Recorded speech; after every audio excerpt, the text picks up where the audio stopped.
অনেকেরই আজকে ফিজিক্স পরীক্ষা রয়েছে, অনেকের হয়তো হয়ে গেছে। তো বেস্ট অফ লাক সবাইকে পরীক্ষার জন্য। কিছু কথা আমি বলতে চাই। ক্লাস 10 থেকে তোমরা ক্লাস 11-এ উঠেছো, তোমরা বুঝতে পেরেছো সিলেবাস অনেকটাই বড়, এবং ক্লাস 12-এর তুলনায় 11-এর রেজাল্টটা কিন্তু অনেকেরই খারাপ হয়। খারাপ ইন দ্য সেন্স, তুমি যতটা আশা করবে ততটা নাম্বার হয়তো আসবে না ক্লাস 10-এ যতটা এসেছিল। যখন আমি ক্লাস 11-এ ছিলাম, আমাদের 70-এ পরীক্ষা হতো।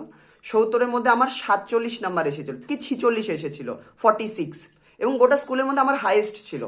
তো আমি এটাতে রিগ্রেট করিনি যে নাম্বার অনেকটা কম এসেছে। আমি এটাতে দেখেছিলাম না, যতটা আমি পড়াশোনা করেছিলাম ততটা মোটামুটি ভালো দিয়ে আসতে পেরেছি। তো তুমি যতটুকু পড়াশোনা করেছো সেই অনুযায়ী তুমি পরীক্ষায় পারফর্ম করতে পেরেছো নাকি সেটাই ম্যাটার করে।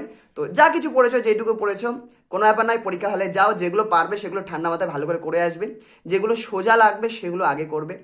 এবং এমন ভাববে না যে এত কম নাম্বার কেন আসছে বা খুব একটা ভালো হলো না, কোনো ব্যাপার নয়। ক্লাস 12-এ অনেক ভালো আসবে।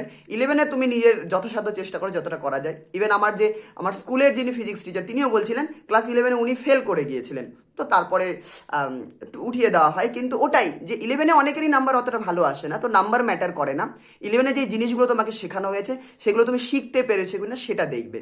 কোনো চ্যাপ্টার যদি না শেখা হয়, পরীক্ষার পরে সেই চ্যাপ্টারগুলো আমাদের শিখে নিতে হবে, যেগুলো পরবর্তীতে আমাদের ক্লাস 12-এ লাগবে, বা পরবর্তী কম্পিটিটিভ এক্সাম হোক, বা অনেক জায়গাতে লাগবে।